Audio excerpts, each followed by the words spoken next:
തന്റെ മുഖത്ത് എന്താ കണ്ണില്ലേ? നിന്റെ മുഖത്ത് എന്താടി കണ്ണില്ലേ? മര്യാദ സംസാരിച്ചില്ല അടിച്ചിന്റെ കാരണം ഞാൻ വിളിക്കും. എന്നാ അടിക്കടി, അടിയടി, എന്നാ അടിച്ച് നോക്കടി. ആഹാ അത്രക്കായല്ലേ. ഹലോ ചേട്ടാ, ഒരു പ്രശ്നമുണ്ട്, വേഗം ഇങ്ങോട്ട് വാ. ആഹാ അങ്ങനെയാണെങ്കിൽ ഞാനും വിളിക്കും. അളിയാ എവിടെയാണ്? ഇതേ റോഡിലോട്ടൊന്നു പോയെ. ഒരു കൂതറ പെണ്ണുമുള്ള എന്നെ തല്ലാൻ നിൽക്കണ്. എന്റെ കൂട്ടുകാരനായോണ്ട് പറയല്ലടി, അവനെ പോലെ ഒരു ചെറ്റ ഈ ലോകത്തില്ല. നിനക്കറിയാവാടി, തേച്ചിട്ട് പോയ പെണ്ണിനെ കല്യാണ തലേദിവസം വീട്ടിൽ കയറി പീഡിപ്പിച്ചവനാടി അവൻ. നീ ഒരുങ്ങി നിന്നോടി. എങ്കി വരാൻ പറയടാ അവനോട്.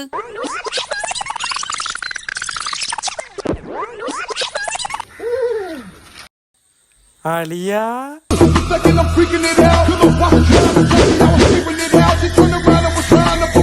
എവിടാ അവള്? അവളെ ഇവിടെ ഇട്ട് പീഡിപ്പിച്ചിട്ട് തന്നെ കാര്യം. എവിടാ അവള്? ദേ കണ്ടടിയാ അവള്. ചെവിയും കണ്ടൂടാ, കണ്ണും കണ്ടൂടാ. ശിവനെ, ഇത് യാത് ജില്ല? നിന്റെ വീട്ടിൽ നമുക്ക് രണ്ടുപേർക്ക് താമസിക്കാനുള്ള സ്ഥലം ഉണ്ടാവോ? മനസ്സിലായില്ലേ? മനസ്സിലായില്ല. ആ പോയതാണ് എന്റെ ഭാര്യ.